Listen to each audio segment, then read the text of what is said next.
اور بولتے ہو تو بھدے انداز پر بولتے ہو. کیا ضرورت ہے اس کی؟ اطمینان سے رہو.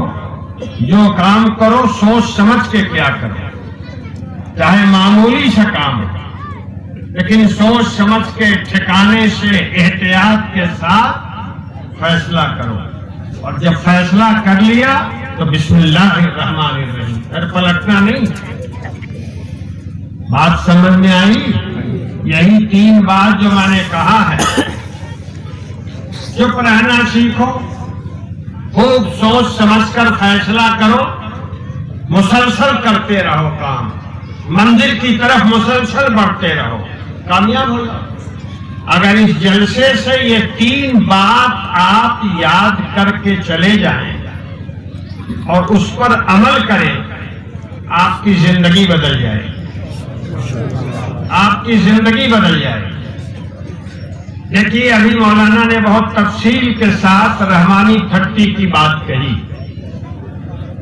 میں نے کبھی کوئی بیان پڑھا ہے میرا رحمانی تھٹی کے بارے میں؟ ایک حرف کہیں نہیں دیکھا ہوگا. کوئی بیان اخبار میں نہیں دیتا. مسلسل کام ہو رہا ہے اور کام کیے جا رہے ہیں.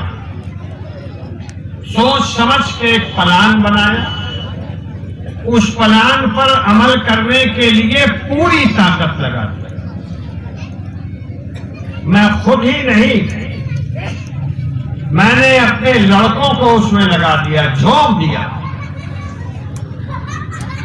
کہہ دیا کہ بیٹا بیشی کما کے کیا کرو گے؟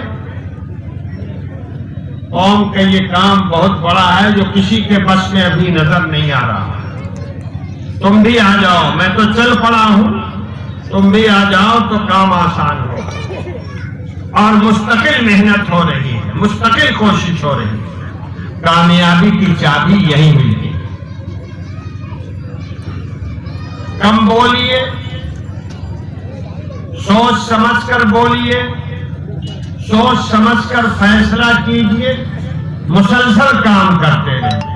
تھوڑا تھوڑا کہیے مگر کرتے رہیے. اور یہ میں اپنی طرف سے نہیں کہہ رہا ہوں، میں اپنی طرف سے نہیں کہہ رہا ہوں. یہ بات اللہ کے رسول صلی اللہ علیہ